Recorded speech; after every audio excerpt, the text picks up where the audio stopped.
Are you afraid of what's to come? Are you excited? Like, talk me through your sort of mindset and maybe what that shift was like for you. Or like, was there a breaking point where it's just like, you know what, like this creative side of me is really calling to me? I mean, for context, I quit my job.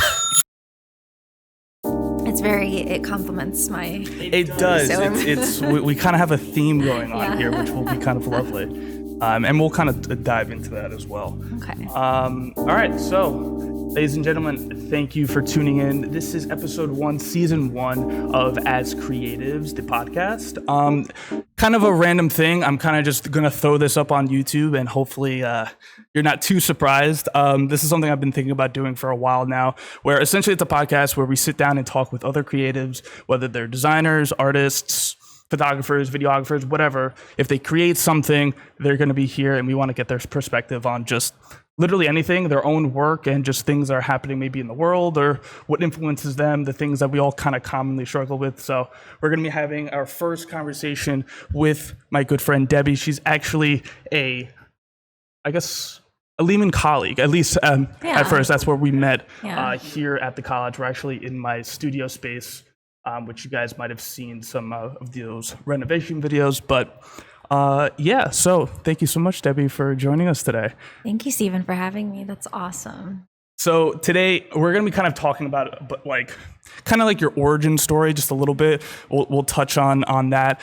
We also obviously address the elephant in the room.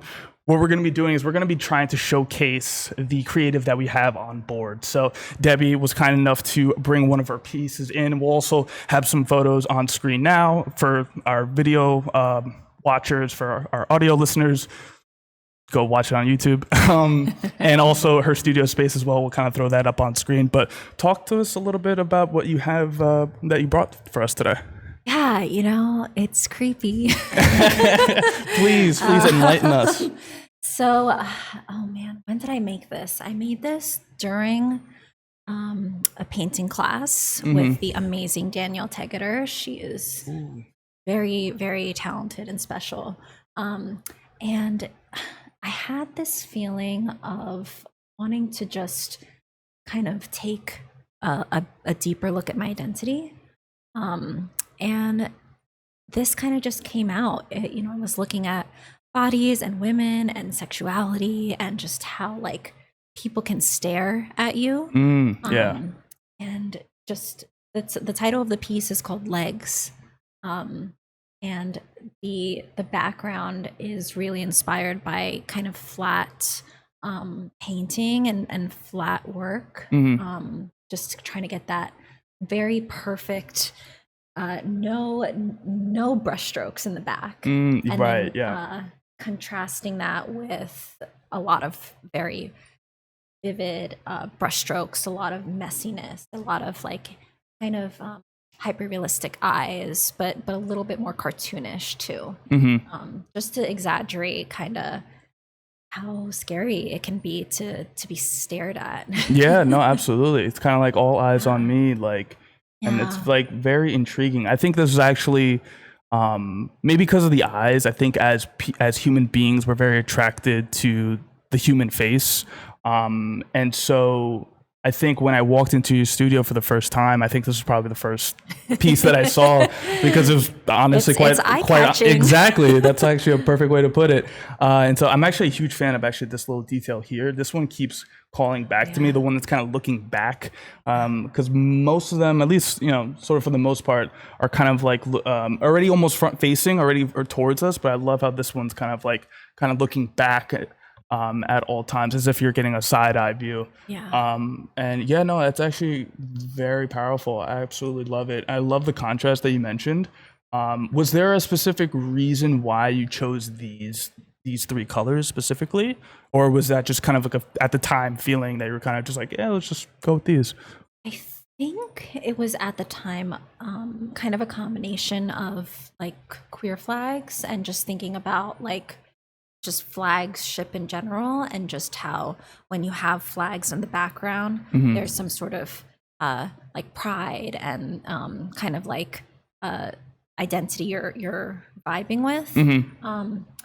I don't know if there was a specific flag I was drawn to with these. I think the colors were just kind of, intuitive, but it was just kind of an ode to identity in that way of just what colors speak to you, what colors vibe with you, and are those colors shaped by flags that already exist? And that kind of ties into the the like, oh well, I feel like people are staring at me. Are they judging me? Do they know anything about me?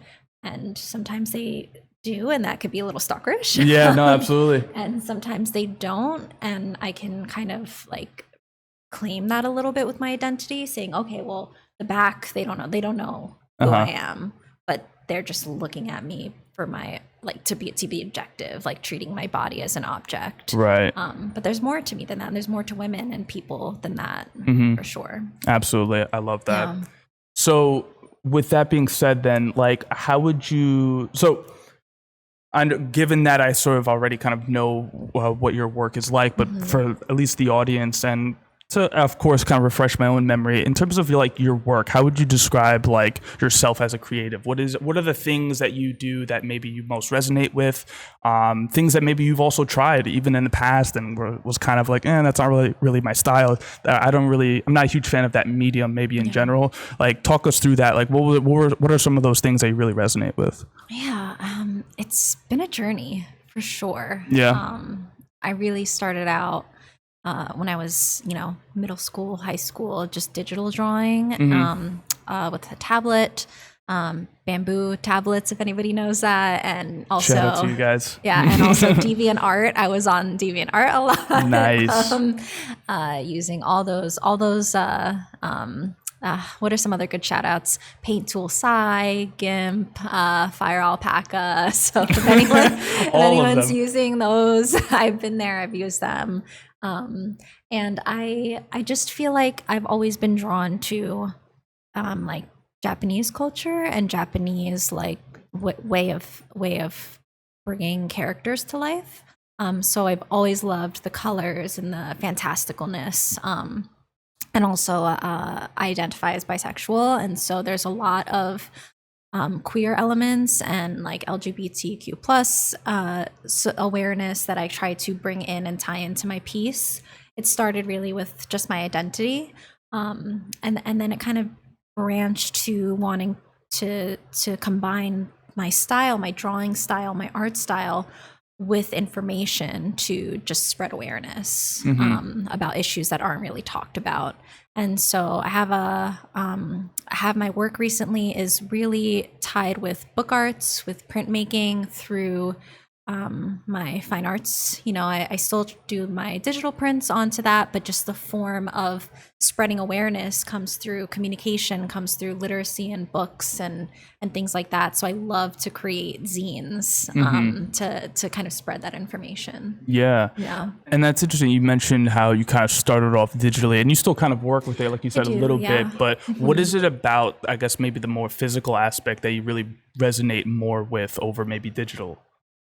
Yeah, I think it's very interesting because with intimate pieces like a book, right? It's you and your own to hold, right? Right. You can share books with people, right? But it's meant to be an intimate way to receive information. And then you kind of have posters, and posters are meant to speak to a wider audience. Right. And I love the contrast between the two. I love the different ways that you can communicate physically, because digital, it happens so fast, right? Yeah. It like you can zoom in, you can take time to look at something. It's the consumption rate of it is really high. Like you can read it over and over again, look at it over and over again really fast. You can even use like Command F or Control F and find things, find words. But with a book, you can't really do that without knowing it, and it becomes like a teddy bear, right? Like or a plush. It becomes like an object that you pour your value, your spirit, almost like you pour your energy into it. And it almost becomes like a tchotchke. I love that. I love the idea of like you can't necessarily command F it. You can't just like find the little minute details. You need to go in yourself, and you need to kind of observe it yourself and really kind of take it in from a personal level. And I think that that's very true, because like, given that for me, I'm on the complete opposite side, where a lot of my work is digital, and I love digital, and yet at the same time, funny enough, like there is a certain aspect of the physical that I do actually, I think I'm growing to appreciate more of, and so like, I mean, I don't know if this is like in the same realm, but just kind of like from my own, I guess, example of just like, I don't know, I just like physical objects where like, I'm big into like desk setups, right? Like having your desk at like your home office, just nice. Desk setup. like the OCD of everything just being so perfect. And so I look at a lot of products, like a lot of just like desk products and things like that. And like the minute, like the design process of thinking about how can this product maybe, like, what are some of the hurdles that you may have just as maybe a creative or just someone who just works from home? You don't have to be creative at all. Because maybe you use a lot of sticky notes, right? But the hassle maybe for sticky notes is that, you know, you post them, but then you have to throw them away. They're not reusable. I'm just throwing out an example here. And so the process of figuring out maybe those hurdles, those issues, and then designing something physical that you can hold in your hand and you can see, and seeing the final product in your hands. It's just something that you don't get digitally when the final project is done. And so I think that, and part of it, maybe even too, that I'm also starting to kind of liking as well, is that like, I love when maybe I design something and I look at the mock-ups afterwards. I see what it could look like in real life. And even seeing it like that gives me a new appreciation of what I just did, because it's like, wow, it's actually really working. And I could actually imagine what it would look like physically. And so I feel like I'm kind of growing an appreciation, and who knows, maybe over time I'll kind of begin to do things more in that space. But yeah, I could totally resonate with that, and I definitely agree. Like there's just something about it. Like it's just, I don't know, it's hard to explain at least. I think about it a lot from when I was young too. I always thought of myself as like adaptable and flexible and able to just go with the flow. And then as I got older, I said, oh, no, I'm not like that. You like things like it has to be a certain way, right? I love trying to go with the flow, but I do think there is something for me and for people that I've spoken to, is when you enter a new space and when you try and come to a new space, you want to set it up so that it reflects you and kind of that it makes you feel like that is your space. You want to kind of claim it. And for me, that's really important, because I love traveling. I love, exploring. I love trying new things. But I get tired really fast. Yeah. I have very, very short like battery. If anyone plays Zelda, it's like I only have one energy cell. I don't have a lot to go with. And so I do need to rest a lot, and I'm able to rest kind of, I can be with people, but knowing that I have solo time, I have time to like, draw or watch TV or play Zelda or, whatever, right? Like in a space that is comforting to me. And I think that's also where my ideas bloom too. Absolutely, yeah. Because I'm able to kind of just be in my own head, but not, don't want to stay there for too long. It's a scary place. Yes. I hear you. But just be in my own head enough where it doesn't feel like I am ignoring anyone. I am supposed to be doing something, talking to somebody, hosting, like doing anything like that. And I feel like that's where the creative magic happens for me too. Yeah. Piggybacking off of that, I think like, what is it that for you, because I don't know, at least for me, there comes times where there's sort of like a dry spell. There's a time where like I do have those hours, those days where I am alone. I'm able to, I have the time to think creatively and work on something, right? But the motivation just isn't there. It's just not coming out. And it's like, I don't know what it is. I don't know if it's just like, if it's in my own head or if it's something actually physically in my world that is happening that I'm kind of just like not realizing that maybe that is part of it, or if it's just me being lazy and I'm just like, you know, I'm just having one of those procrastination moments where I'm just like, I just don't feel like doing anything. Like, what is it for you? First off, does that happen? I assume yes, but I'll let you speak on that. And two, are there any ways that you try to kind of get over that? Or are there certain steps that you might take or processes that you do to kind of get over that kind of, for me, it's designer's block. For you, it's maybe artist block, whatever that may be. What is it that you do that maybe to kind of get you over that hurdle?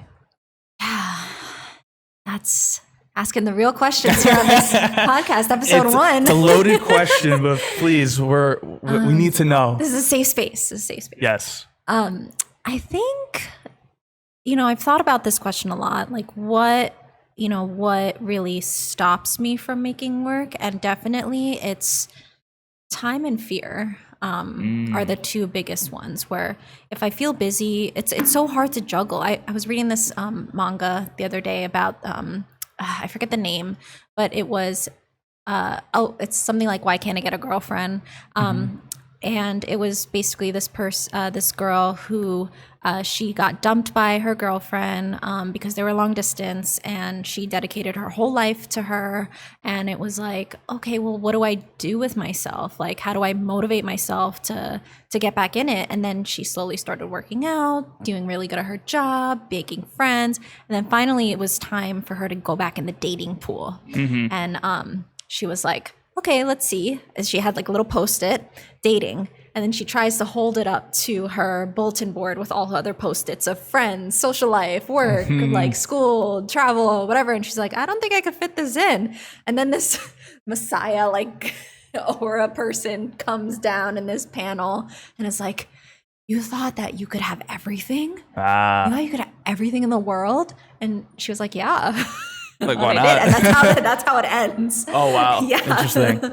I don't know if they're going to have a second volume, but that's how the first volume ends. Right. And I really, really vibed with that, because I'm like, yeah, you know, what did Oprah say? You can have it all, but just not at once. I think that was Oprah, but just, I really feel like there are moments where I am busy in a positive way or busy in a negative way. And then the work always falls behind. The creative making always falls behind when I'm busy.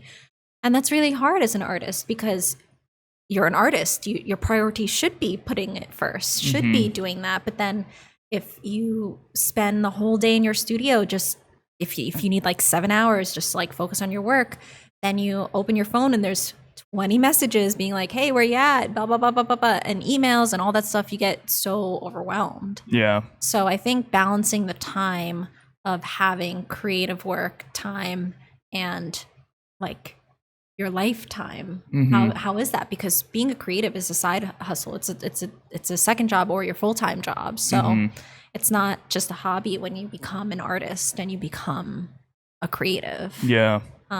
And I think my second one is fear, because anytime I get a commission, anytime I have a project with, you know, a deadline or something due, I always have this fear that it's not going to be good, you know? Yeah. And I'm always like, okay, I'm scared to make it, because what if it's a disappointment? Right. What if it's not absolutely. Good? Yeah.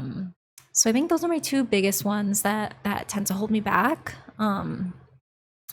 Advice. Yeah. Love to hear it in the comments. I need that for myself, huh? Love to hear in the comments any suggestions that you have. I rather than advice, I could just tell you what has made me feel better. Right. Because I don't know. I always am skeptical to say my words are advice, but they might be helpful. Right. I hear that. Yeah. So I think what has helped me a lot has just been like, firstly, just kind of saying to myself, they reached out to you for a reason. You have this connection for a reason. Just do something, and you can grow over time.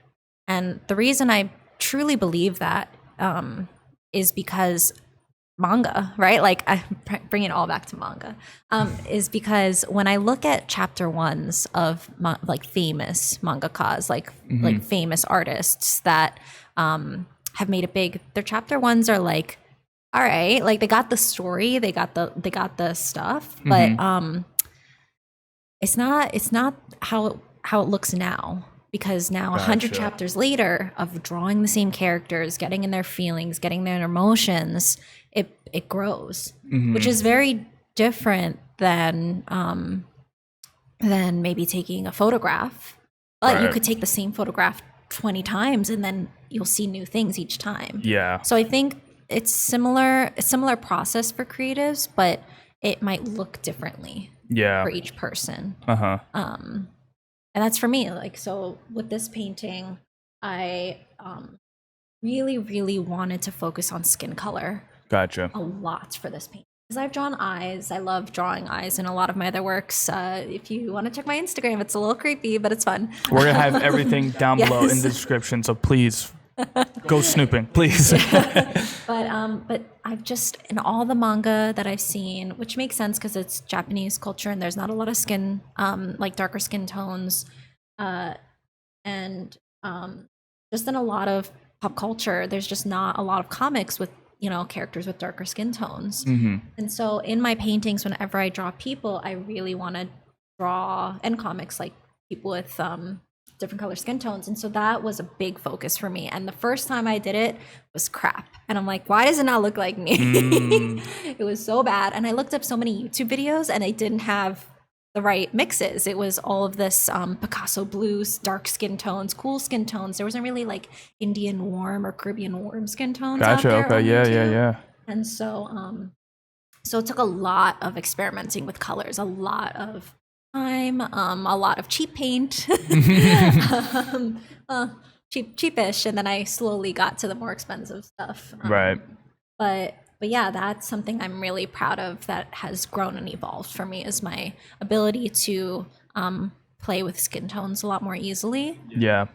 Yeah. So I know I just talked a lot, but no. I think there was some great gems in there. Yeah. I love the idea of just like they came to you for a reason, trust yourself. Like the work speaks for itself. Yeah. And I think sometimes I spoke on this once before in like a short form video, where it's like sometimes if you feel like you haven't, like I feel like if you're feeling stagnant, if you feel like you haven't, been the most creative, sometimes it's good to just go back and look at your old work. Because sometimes I think that we get so hyper focused on the present and what we've done, or maybe just the immediate, project we just did before. But sometimes we don't go back into the archives and really go back and see how far we've really come, because you'll be blown away with how far you've come. And so sometimes it's just like, you need a little bit of like that ego check for yourself. It's just like, dude, like you're doing great. Good. We're Like, good. We're good. And so even sometimes doing that, I think for me, sometimes kind of sparks a little bit of just like self-confidence, to kind of put me back in the zone. I think also as well is like accepting that there's going to be times where there's going to be a down period where it's like you're just not feeling all there, at least creatively. And I think as creatives really in general, I'm starting to feel like it's like you can't really fake it. You can't fake being creative, I think. I mean, this is just something I've been like briefly like thinking about in my head, and it's not fully thought out yet, but like I imagine that like sometimes like you're sort of like you have that mindset and it never turns off, because there are moments where like I'm just trying to fall asleep and my eyes are closed and I'm like thinking about like the thing that I was struggling with that day of like, oh dude, I could try this and do that and that. Oh, maybe that would actually work. Oh, I guess I have to wait until tomorrow. Like, cause I'm in the middle of trying to go to sleep, but like my mind doesn't shut off. Right. Yeah. And like, or like I'm out, typically this is my thing. You could say it's weird. It's fine. I don't care.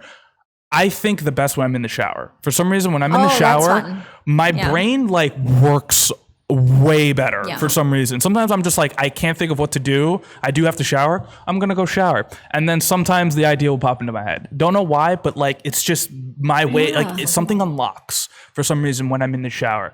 And so, or sometimes going on like walks and stuff like that. But for me, like that's one of the places where I've just noticed weirdly that it just works. And showers and driving is yes, driving too. Yeah, a lot of times like on my way like here, like or I'm coming to school or something like that, I'm like, wait, I know what, I could probably do this and that. Okay, yeah, that'll probably and then like I have to make sure I remember it, but like I'm like, yes, like I figured something out for that. And so I think that's a big component for me, is just like realizing how far you've come and kind of just giving yourself that self-confidence back if you're lacking it for whatever reason. And B, like, at least for me, it's just like accepting that there's going to be dry spells and like it'll just come to you. Because I think like when you have that creative mind, it will figure something out, whether subconsciously or consciously. You're going to figure something out. If maybe you're struggling with figuring something out, whether it's like, what's the next idea for the next project, or how am I going to tackle this little issue that I'm having within the piece, whatever it may be. I think, just kind of accepting it and realizing that there's going to come a time. Sometimes you definitely do need to have those sit down moments where it's like, maybe you are too busy, like you said, like where there are times where like, I'm just genuinely like busy with other stuff and my mind actually fully can't like commit to it. And being disciplined to have that balance, being able to have that time to sit down. For me, it's in the nighttime. I'm a night owl. So like I'll wake up late, go to bed late, but like in that nighttime when everyone else is asleep, I feel like the world is my oyster. Like I feel like this is my time. I'm like in my room, doors closed, I have my lights on, stuff like that, and I just get to work, you know. And it's that hour, that time period for me, I think the most creatively. And so trying to find that comfort hour sometimes can help too. At least in my own opinion, for me at least. But that's awesome. I love that. It's so funny that the night is your comfort, because I tried to be a night owl, especially in college, because all my friends were night owls and I said, I could do it too. And then I started associating being a night owl with panicking for deadlines. It's got to get done by midnight. It's got to get done by 8 a.m. Oh, no. Yeah. So I can work at night, but it is not relaxing. I hear that. Yeah. It's a really much so like, crud. Shit. Like I really just, I fudged up. And I need to get this deadline done. But the early hours of the morning, it's something very Ghibli-esque that I love about it. I just love the creeping of the, like, it sounds so cheesy, but like the creeping of the morning sun. And just the feeling of the dewdrops, right? But even so, there's this quiet that's really nice when you wake up at 4 or 5 in the morning and you're just like, I have so much more time left in this day. Right. And that's the biggest thing, where it always feels like there's not enough time in the day. And so there's not enough time in the night. Yeah. Right. So when I wake up really early and I say, oh man, I have the rest of the day. Yeah. And it's 10 a.m. Right. That's the greatest feeling for me. That's so interesting. Yeah. Like the difference in mindset. I love that, actually. Like, I think that would be an awesome topic to explore one day, of just like because like I've tried the mornings. Trust me. I know at some point I will, because like obviously from a job perspective, like if I land something in the future that like it's more, I don't know, like more of like a typical 9 to 5, you literally have to get up. And I've had jobs in the past where I've had to, and I always make it work. But it's like when I don't have any like obligations in the morning or something like that, my body, my mind just shifts further into the night, and it's just something I've sort of noticed for myself. So moving on from there, because I know we've sort of spoken in the past that you were so kind to. First off, I want to give a huge shout out to Debbie, because she's been in my corner for the longest time. She hasn't had to, but she has, where you were the one who gave me the opportunity here at Lehman, or at least you recommended me for student affairs and that position. You gave me the opportunity down in the classroom for kind of like the meet the artist that you had. And so that experience was awesome to kind of just be in a classroom, talk with some students about my own work, and how maybe I can help them create something. And we worked on some CD covers and stuff like that, which was awesome to see kind of the end result. I don't actually have like the footage of that stuff, but in one of my videos in the past, you can look back. I'll link it above. It was that. I'll link the video of what I'm referencing to. But so yeah, I want to give a shout out to you for that. Thanks. And so, but during that time, you were doing a lot of teaching. You were doing more, I guess. Well, feel free, enlighten us back. What was the sort of teaching that you were doing in the middle school? Was it middle school? High school. High school. Sorry. High school. So I mean, they were short enough to feel like middle schoolers. But, I'm like trying to think back. I'm like, I feel like they were kind of short. Yeah. Like, were they middle schoolers? I don't know. Maybe I'm just too tall. They're all babies. So it's so interesting. My journey really takes a lot of shifts. So I have for the past 6 years been a DOE, Department of Education, high school teacher. And I have been a special education teacher where I've taught Algebra 1, living environment, also called biology, but art science and art, many different types of art. I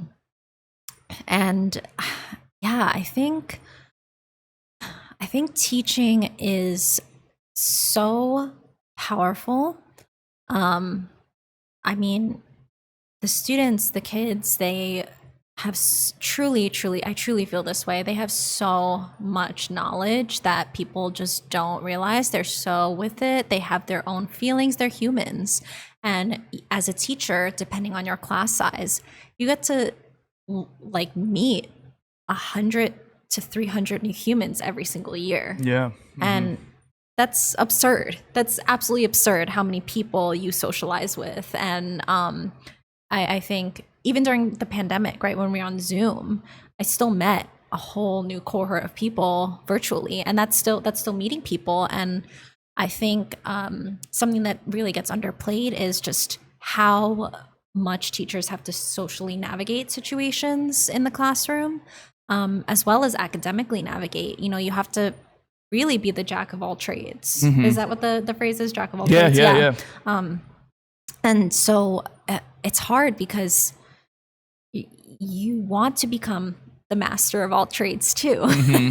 But it almost, again, there's no time because you have to finish your lesson planning. You have to finish all your prep for the next day.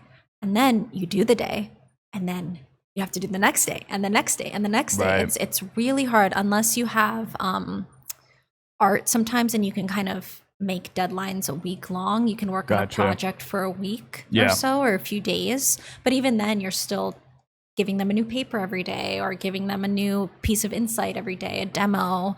So there is something new every day. And I think that for me, what I really wanted to be was with students, you know, getting that knowledge, getting that conversation, getting that like social experience with them,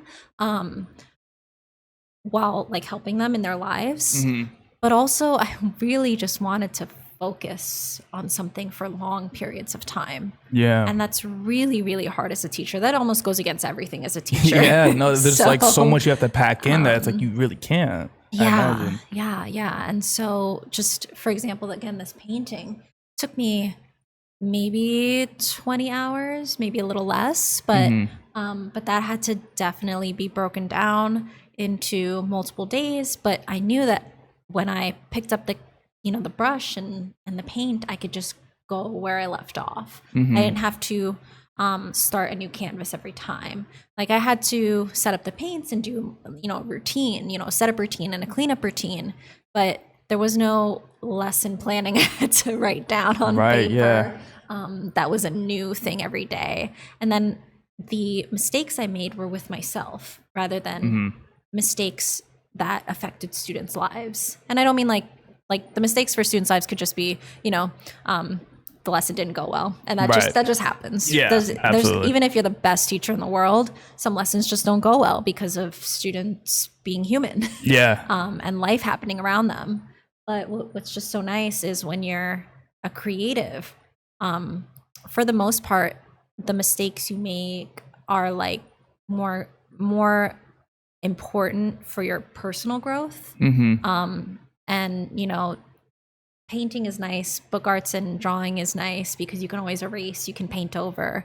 Printmaking is a little tougher because once you put it on the screen, that mistake is there. Yeah. And those mistakes are permanent.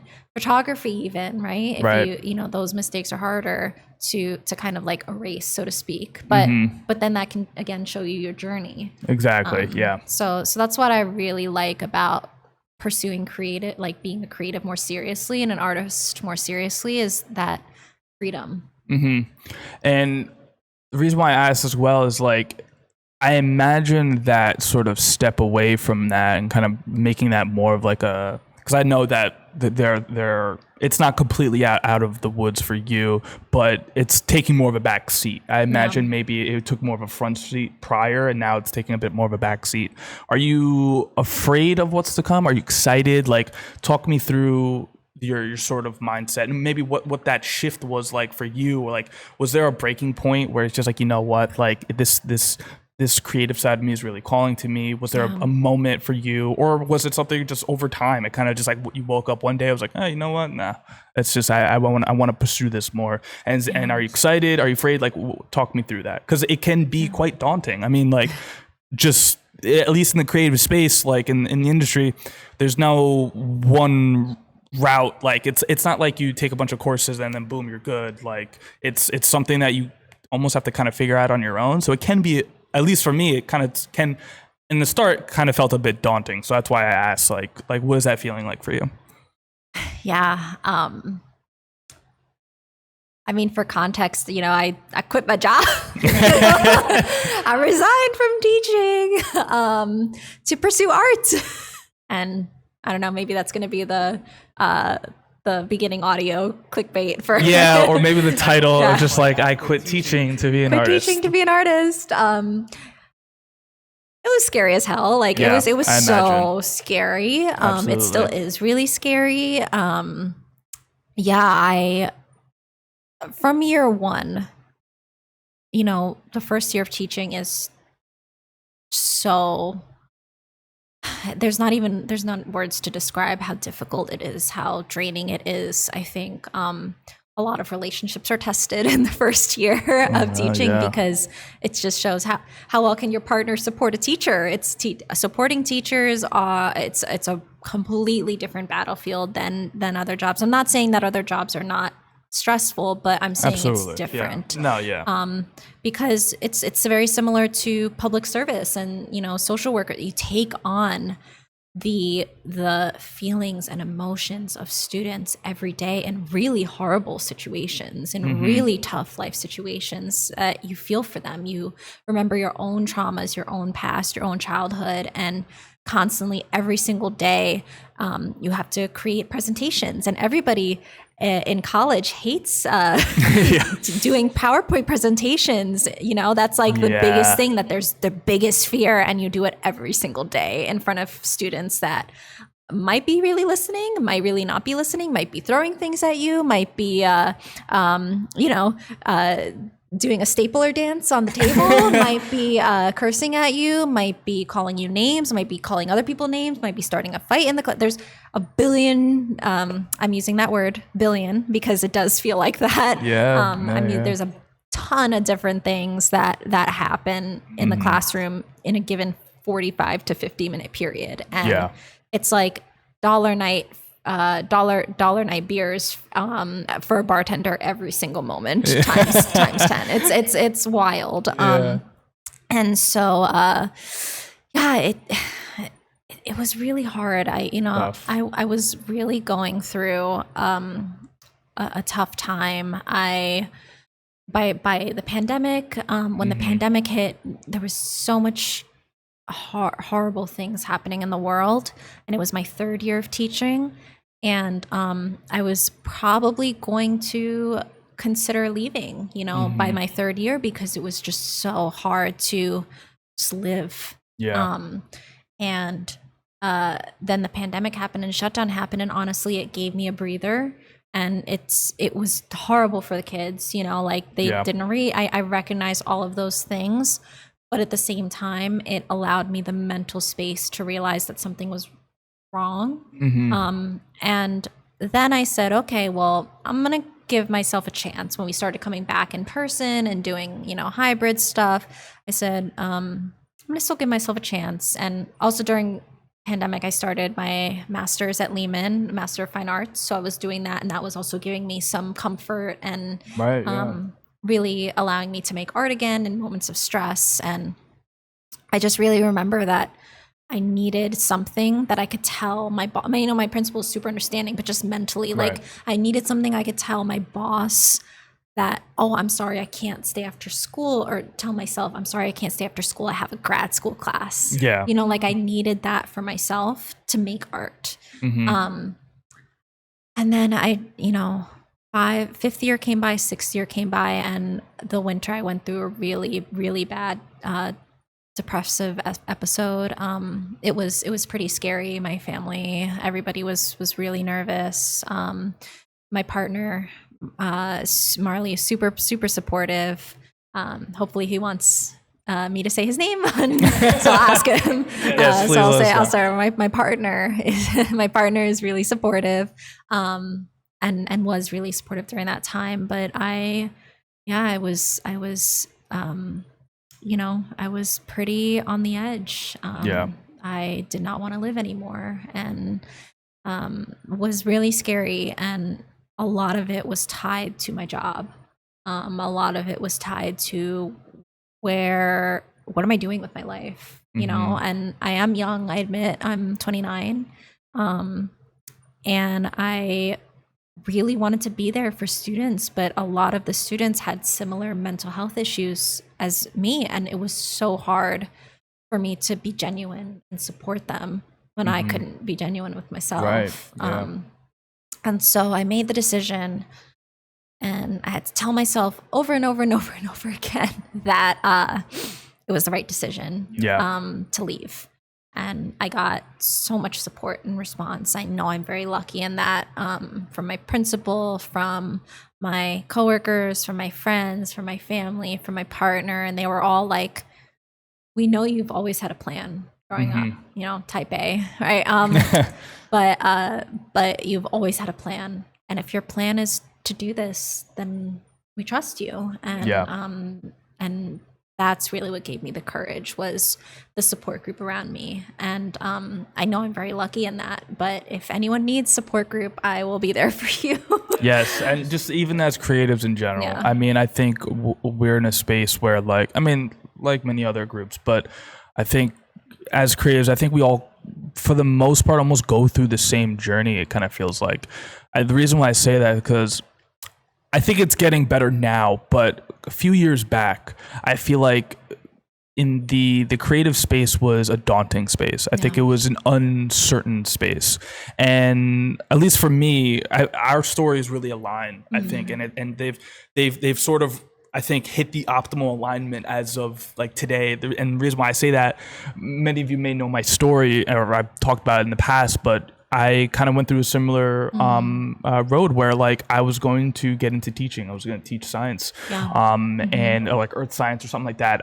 We bonded over that one. Yeah, like I think we met eye to eye on that. And I was going to do earth science. I did 3 years, just an undergraduate. I was in my junior year of college. Where they finally give you the opportunity to do shadow one of the teachers in one of the schools. So I went to a school, I think it was a middle school here in the Bronx.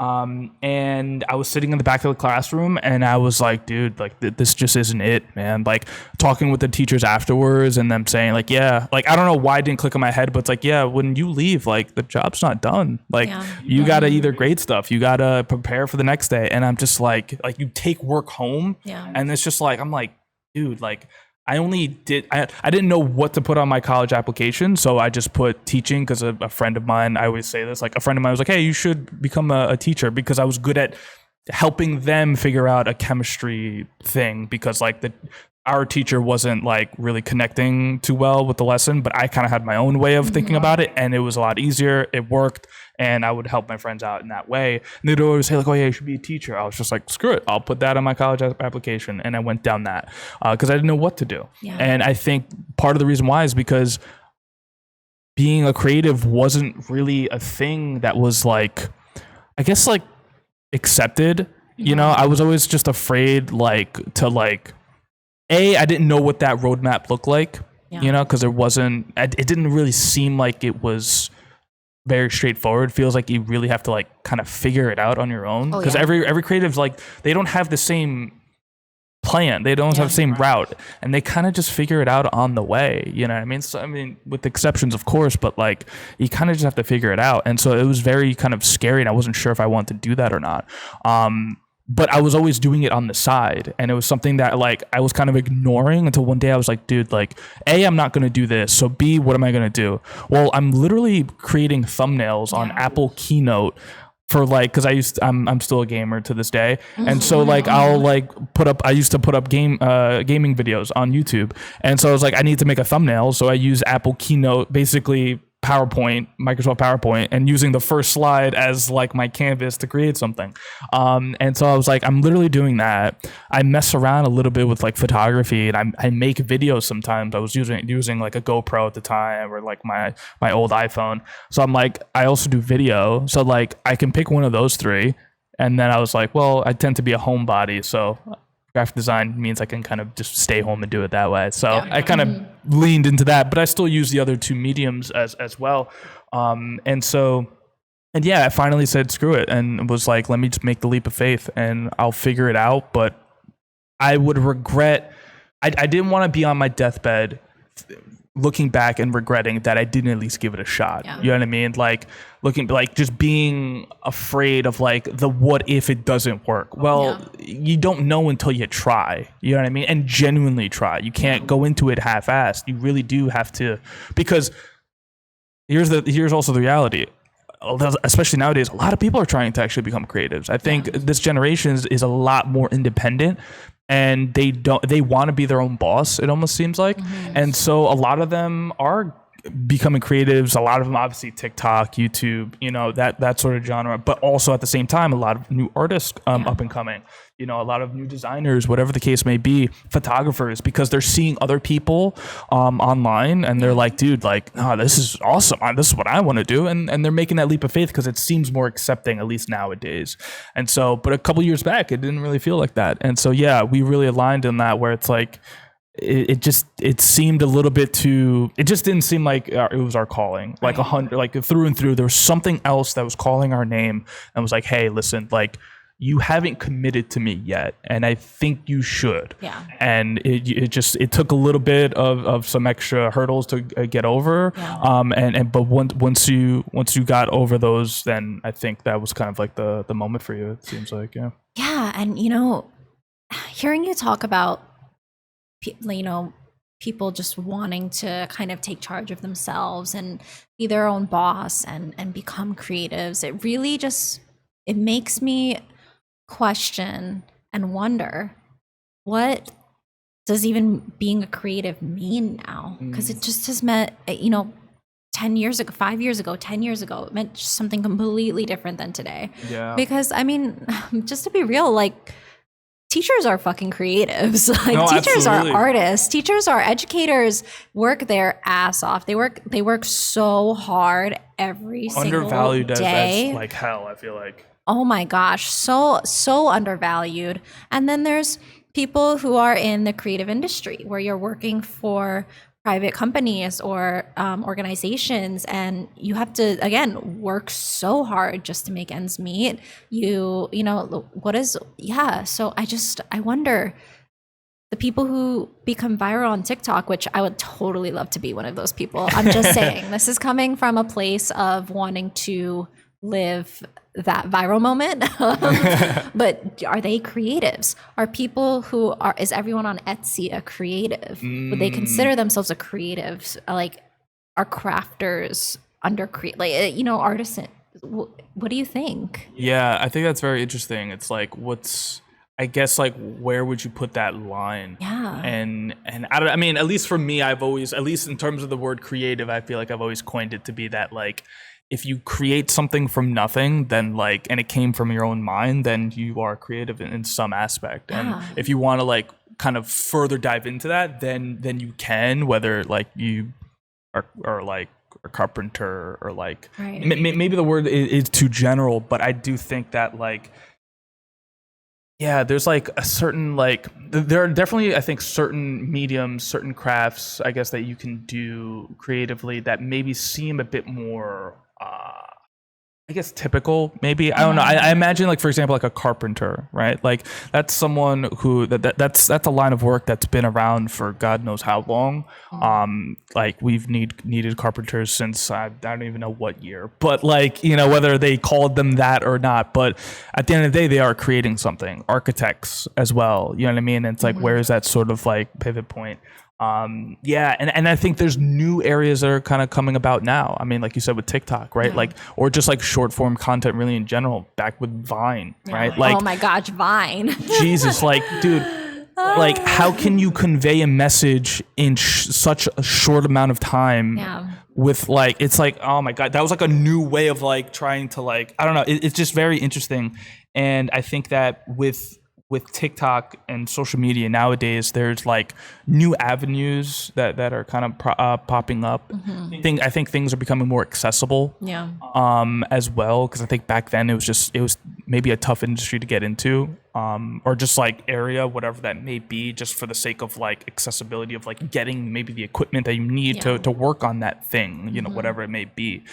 So I think things are becoming also a lot more accessible nowadays too, and yeah, I don't know. It's a broad scope for sure, you know, and I wonder too as well, like just as an example, does the carpenter see themselves as more of a creative, or I don't know. I don't even know what you would say on the other side of what that would be. Like what's the opposite of someone who's creative? Like, I don't even know, to be honest with you. Yeah. And it's funny. My dad's a carpenter, right now, and he went to architecture school. He was a printer. He had his own print shop in the past. Oh, nice. And I would totally consider him to be a creative. And I don't know. Would he say the same thing? I don't know. I got to ask him now. Yeah, now we have to get his perspective on this. Yeah. But we'll phone him up. Well, yeah, right. What's that show where they phone someone? Yeah, I was trying to think. I'm like, is it Who Wants to Be a Millionaire? I think so. Yeah. Oh man, you insert the heartbeat music right now. Yeah, right. But yeah, I really feel like, you know, he has inspired me in so many ways, and he has been so supportive in pursuing my art. And it's just one of those things where I agree with you that when you put something out into the world that has gone through your mind, that is meant to be, that is either meant to be shown or meant to be a product of your feelings or your responses, your reactions, I think that makes you an artist. And then I think when you monetize it, maybe that makes you a creative. I like that. Interesting. Let us know down in the comments what you guys think. Yeah. I think it's an interesting kind of topic to kind of get into. Speaking on that, at least social media really in general, I want to get your thoughts, because I've kind of seen that like there's kind of like a new resurgence that you're trying to undertake, and at least in the social media space, you know, trying to post a little bit more on TikTok, on Instagram, things of that nature. How has that been for you? Has it been a difficult transition, an easy one? Were you doing it prior to that? And we'll talk more on that, but let us know. How's that going for you? So again, I have such a history with this. Looking back on my journey, it just totally makes sense that I am where I am now today. I work so hard to get here. And my partner actually said something to me. He said, you know, all the decisions that you've made prior to this have helped you down the road get to where you are today. Because some of those decisions, you never see the outcome, the reward until years later, right? So I grew up in Queens, in New York City. And then when I graduated from college, from university, my family and I, we moved to the Hudson Valley, the lower Hudson Valley. For those of you who know Rockland County, Shout out to Rockland. Rockland County. And I really, really wanted to, just graduated. I immediately had applied to teaching, but it was going to be about a year before I could do anything with it because the application process takes so long. It was through the Teaching Fellows program in New York City. So I just basically had a gap year while I was waiting for the application to go through. Again, very fortunate, a lot of very grateful circumstances of I was able to live at home. So I didn't have to worry too much about how I was going to survive. But that allowed me to really dive into the art scene there. And so I immediately messaged the community there. I got really involved in Haverstraw River Arts and Gardner Arts Center. Those are two really great hubs for communities. There's also a really great African American community and arts program in Haverstraw and in kind of like the Rockland Valley area, Rockland County area. Yeah. Where else? There's AROC, just all these organizations just shouting out because they really just go above and beyond to let you in and to support you. And if you have something to bring to the table, it's great. And so through them, I ended up working on a blog and interviewing townspeople, interviewing people in Rockland, posting articles. I made YouTube videos in Rockland. There's actually the oldest, fun fact, in Rockland, there's actually the oldest chocolate shop in New York State. Really? Yeah. Interesting. It's called Lucas Candies, and I got to do some recording and on them too. There was Nice. cupcake stores, just everything, right? Yeah. And so I became really into social media and really into blogging, and I just loved taking pictures and videos. It's definitely a I've guy. noticed that. It's a Guyanese thing. It's a cultural thing too.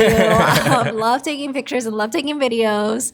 And I just felt there were a lot of moments that, my eyes were the viewfinder, and there was a lot of moments I wanted to capture. Yeah. And I liked it. And so I built like a small following during that time. And then once I started teaching, it kind of faded away because so busy. Right, of and course, just yeah. there's so much to do because with the Teaching Fellows, you actually do grad school at night. So you teach during the day. So I'm in Rockland County driving an hour and a half down to I was working in the Bronx, an hour and a half to the Bronx, then from Bronx to Lower Manhattan, where my grad school was, and then back up to Rockland. And so it was basically, I was getting up at 5, 6 in the morning, doing my whole day, getting home at 11 p.m., 12 a.m., Jeez. doing grad school homework and lesson planning, going to sleep at 1 a.m., and then repeating the day for 2 years. Oh my God. So I didn't really get much art making done. Yeah. My one solace is my one piece where I was able to get things done. I had art club at my school. I hosted it, I created it, and that's when I basically did my art making. And I posted some of that stuff on Instagram, and so there's like a little ripple during that time. Yeah. But yeah, it was just not happening. And then pandemic happened, and I started reconnecting with these Rockland organizations and doing virtual events with them. I worked with Couch Crafts, which was an organization that did virtual paint parties and paint nights. And so I did a lot of that during the pandemic and did a lot of social media ads and advertising for that and promos. Awesome. So again, another ripple. Yeah. Right? And then we went back to teaching full time and totally went down. So I had 2 ripples during my 6 years where I felt so happy to be on social media and so happy to be posting content. Yeah. And then I said, I'm going to leave. I'm going to resign. And since then, I've really got it back. I've really been so excited to make content again. I have so many ideas, and it's hard when you have so many ideas. Where do I start first? Yeah. How do I do this? All that. Yeah. But again, just I posted a video on TikTok, and it might not seem like a lot to many people, but to me it was a lot. It almost got 1,000 views within the first 2 hours. And I know that's not viral, but to me that was a really, really special thing. Absolutely. Yes.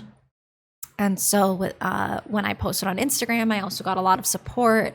I got a lot of follows. And again, I know that it takes a lot of time. I know that YouTubers and streamers and people who have social media followings, they work so hard to make that happen. And I'm really excited to put myself out there again. Yeah, so. we're glad to have you back. Yes, I'm in the club again. Yeah.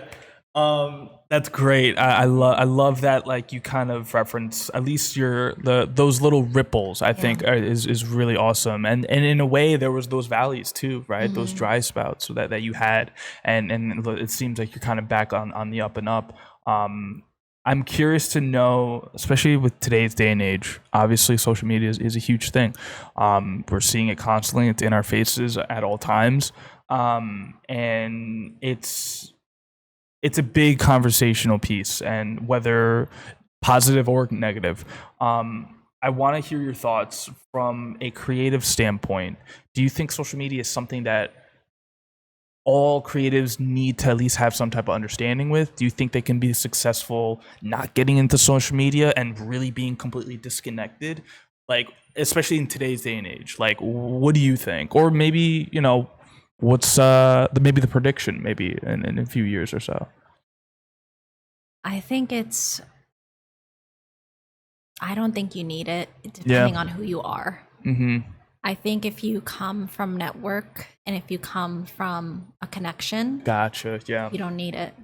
I go to Gagosian galleries, and those are galleries all up in New York City and Chelsea that have the super fame fine art people, fine art artists at the time, in the moment, and just the ones that are trending, and they put stuff on social media through interviews and through things like that. Other people do it for them. Gotcha. Yeah. And maybe I could be wrong. I could be wrong on that. So I'd definitely love to be corrected. That's true. Like if they do their own social media, absolutely, I'd love to be corrected on that. But from what I've seen is like there's mainly interviews about them. And I do think that once you hit a point where you make that connection, or if you already have that connection from the beginning, the social media will come to you rather than you needing to post. Interesting, yeah. But it also depends on what successful means to you. If you are making money being a YouTuber, then of course, no question, social media is important. If you are trying to put yourself out there as a career changer, like I am a career changer going from teaching to being a creative and an artist. And I think, yes, you do need social media because you need to have a way to make connections with people quickly. And some people still email, and it's great. And some people do phone numbers, and it's great. But you want to be able to like remember an organization. You want to be able, like, honestly, it's just like a file storage system, right, the people you follow, the people who you save your posts, there might be open calls and contests and grants, like funding situations, that's all found through websites and social media. And a lot of the applications for those things, they ask for your website or social media 100%, because that's the way that they look and see what's most recent for you. There's the money's there, the success is there if you're willing to put yourself out there. But I do think portfolios nowadays, it's just so much easier to just have a website or have a social media, at least for people like me who are changing careers, or people who are just kind of just getting started and have like a little following. But then once you make that connection, then it's just gonna go, you're gonna go viral. Right. You're gonna just opportunity after opportunity is gonna pop up for you. I love that. I love the idea of, like, first off, what's the definition of success? Yeah. Right. I think, that's a huge gem there, is like, depends on what your perspective is on that. You know, what is success to you? And I think that it's an interesting point where, because what I admire about you is your commitment to putting yourself out there in all these different groups, all of these different organizations that you mentioned. That's something that, like, for me is foreign. It's just like, I really don't. And maybe that's just partly just the way my mind is. I just naturally kind of just gravitate to just like, I just don't feel like I just want to like do my own thing or something like that. Or maybe it's just me being lazy, but like, I see that and I commend that. And I think that's something so interesting, where it's like, you don't need social media in the sense of like, you can just do it physically. You know, you could just put yourself out there in the physical world, meeting people one-on-one or just in groups, but physically in the present, and getting to know them that way, or whether it's through a phone call or maybe a simple email, but you connect with them, and you could do it outside of the typical Instagram, TikTok, Twitter, so on, or X, or whatever the hell you want to call it now. But that's so stupid. Anywho, and so, yeah, like, you can do it in the physical, and you don't necessarily have to. It's just more of, maybe if you want something kind of quick or just like some type of establishment, you can, but it's not necessary. On the contrary, which is really interesting too, is like, and I think about this, and I think I actually have like my mom with this, weirdly. So like, when you mentioned like with just having like a portfolio online, some type of website, a lot of these places, like, it's almost like a requirement. Like, you literally just kind of have to. And I think, and why I reference my mom, or really my parents in general, because like sometimes it's like, oh, you have to do something on your phone, and like, my parents aren't that like just phone savvy, tech savvy, whatever. And so like, my mom always mentions it's like, what if I didn't have a phone? Like, how would I like get into this place or whatever? Because like, sometimes you need like to scan the QR code. Exactly. Yeah. That's actually what it was. It's like, oh, you have to scan a QR code. It's like, what if I don't have a smartphone or like a phone? And I'm just like, that's a fair point. You gotta print it. Like, I mean, yeah, I guess, because like, I'm just like, and my immediate thought is just like, Mom, really? Like, get with the times. But then I think about it, I'm like, but it's like, but like, realistically, like, why are you forcing me in like certain ways to like, I have to get with the times? Like, why isn't it a requirement? It almost feels like, because it's literally the barrier sometimes, where it's like, you literally need a device to like access this area or this form, because like, it's just not, you can't find it like physically or whatever. And so from the portfolio standpoint, it almost kind of seems like that. Like, you kind of have to at least go that far. Yeah. You know what I mean? Like, you need a little something. Obviously, it's not, cut and dry like that, but like, kind of does seem like, I guess like if you put a percentage on it, like 80-90% of the time, it's like, yeah, like, you kind of need something, because especially if they don't know you that well, you can't just be like, well, I could just send you a couple photos I took on my phone. Yeah. And like, it's like, yeah, but like, sometimes you need that first impression of like, wow, this website looks pretty good. You know what I mean? Like, I like how you laid things out. I mean, maybe that's just my designer side talking, but like, I imagine like that, it helps, to get your foot in there. Yeah. And it's so funny because, business cards are so interesting too. Yes. Because I've been seeing a lot of business cards. Firstly, the shapes are changing, and I am so obsessed. I'm like about to have a heart business card. I'm so ready. But so you look on the business card, and it's a QR code. Yeah. It's just a person's name and a QR code, and I'm like, oh, so. We like really just dumbed it down. But does that make the information faster? Because you have to click the QR code, and then you have to like go to their link tree or their list, and then you have to click the website versus just seeing the website or the email. So I wonder, are QR codes faster or slower when it comes to doing information? We kind of just assume that like, if it's digital, it's quicker, but like, sometimes it just makes it complicated. Yeah, and also QR codes are so, I have two stories about QR codes, which is not related to creatives at all. But QR codes are going to be in my work. Like, I love the idea that you can have this kind of mysterious, I don't know what that is until like click into it. True. And it piques curiosity, it piques interest for people. They want to know, they want to be the in crowd. Yeah. But so I went to for those of you who aren't in the know, Blackpink is a K-pop concert, and Blackpink, and they're doing their tour and stuff. So they're huge. One of their YouTube videos is currently at 1.4 billion views. Oh wow! Yeah, they're huge. But I went to the New York City pop-up shop to go to the store, and it was a collaboration with an American Express card, and there were two lines: the general admission and the Amex admission. Yeah. And the Amex, if you had an American Express card, you got to pretty much go in immediately. Oh, but if okay. you're a general admission, you had to like wait until a certain time. So I got to this line, I waited in the line, I queued up. Queue culture, I did like an hour and a half standing there, which is not that much for queuing. Nah. And then I was waiting, and the employee came by and asked us to scan a QR code, and to like, that's going to be our ticket. And I said, oh, that's weird. And I said, okay, fine, whatever. Like maybe they just want to keep track of numbers or something. Right. But there was a person like ticking the numbers with that little Yeah, like the counter. the counter, thing. yeah. So what the QR code actually led to was to subscribe to American Express's email list. And then we had to show them that we subscribed in order to get into this pop-up store. Oh boy. And so it just felt a little like, what? Yeah. But I think the way that QR codes are being used is very interesting. It's great for creatives. It gets people into their business, like involved, and it forces you to be on an email list.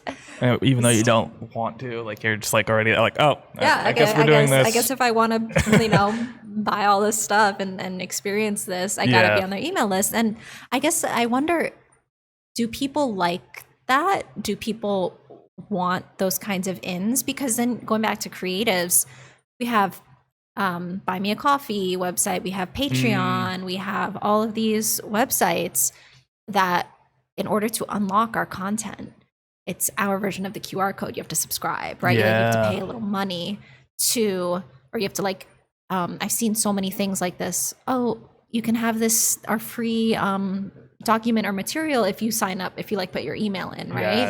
Yes. So many bloggers do that to like get traffic onto their website and get so I just wonder, I get that's a thing, but do people actually like that? Are they drawn to that? Is it working? Yeah. I don't know. Like, is it almost kind of off-putting? Yeah. Maybe in a way, or it's like it feels a bit inauthentic. Yeah.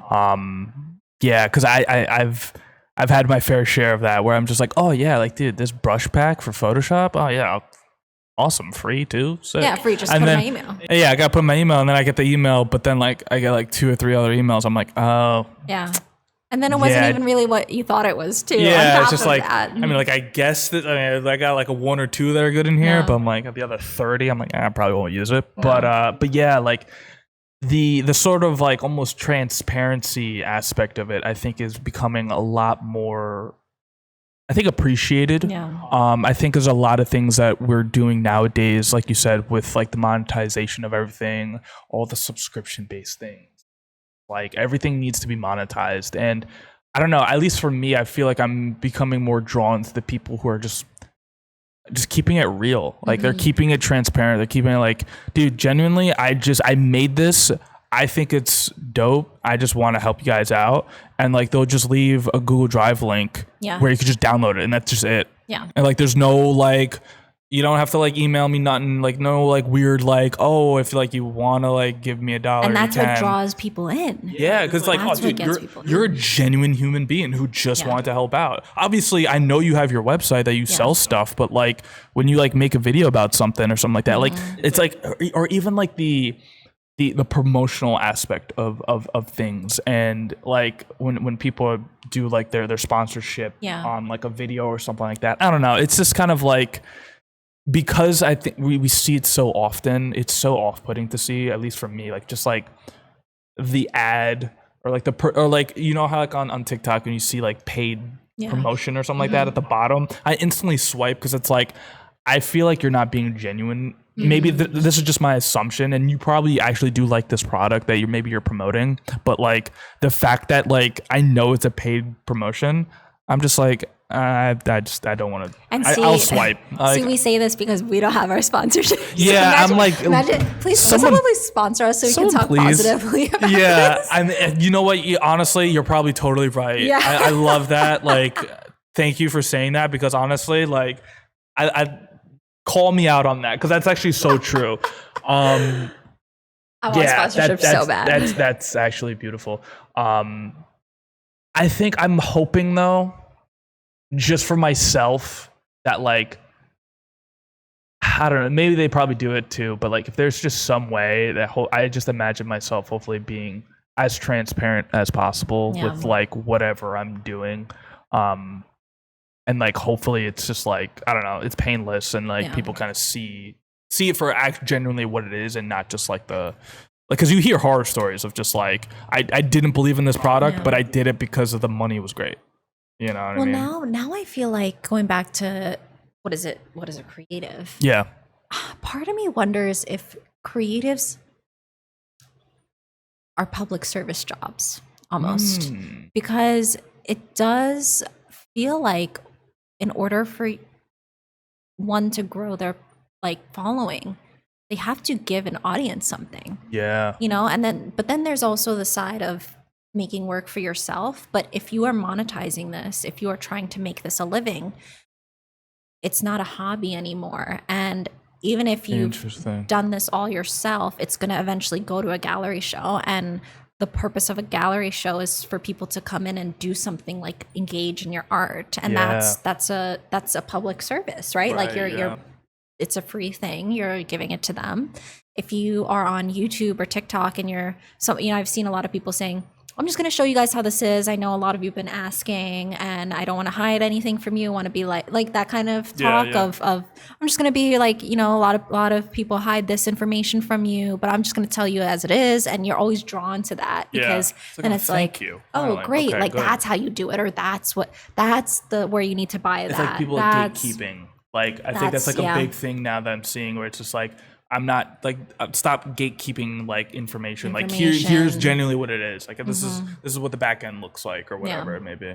Yeah, and that's what I want to do with my zines and about LGBTQ plus awareness. Is I struggled honestly with this thought of, do I sell my work, the little, you know, the zines that have information, or do I treat it as a library where people can rent it out in the space and then return it, or do I, you know, give it away for free? And I still don't know the answer to that, because I do want to make a living. I do want to monetize. I do want to show my work is worth something and worth value.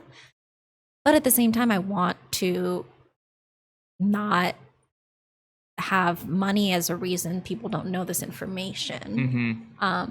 But then I also think, okay, but this information can be found online if you know where to look and how to look. And what I'm giving people is the information of where to look and the resources. So it's kind of like a curation that you're paying for. And that in itself is an interesting concept too, because curation can be a public service. So I love that. Yeah. Alrighty. Well, ladies and gentlemen, we appreciate you for tuning in on episode 1 of As a Creative, season 1. Thank you, Debbie, so much for joining us and kind of just running us through yourself, and thank you for being honest and just opening up to us. I really do appreciate it. Genuinely. I know that took a lot as well. And all the other topics as well, the interesting kind of tidbits that we kind of got onto. Make sure to like and subscribe, of course, if you're on YouTube, if you guys like it. If not, maybe the next one. And where can we find you, Debbie? Yeah, I'm all over the internet. Yeah. All the info will be down below. Yes. But anything specific you want to shout out, any individual too as well? Feel free. This is your moment. I just want to thank everybody. I want to thank the Academy, all my anime characters. I want to thank all my manga characters that I love. I do want to thank my family so much. Been so supportive.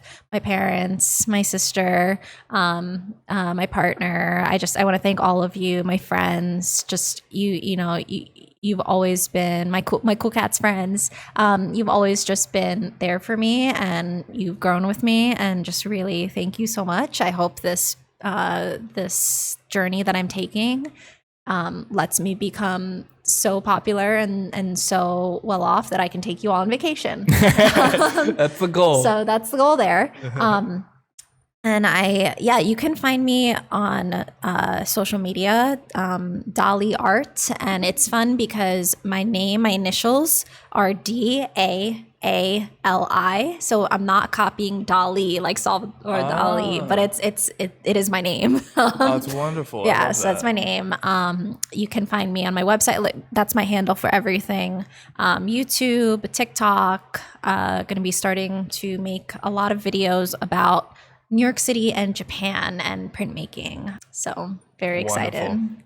Awesome. Yes. Thank you so much, Debbie. Thank you, and Stephen. Thank you guys for watching. We'll see you guys in the next one. And take care. Yay, bye. Have a good one. Bye-bye.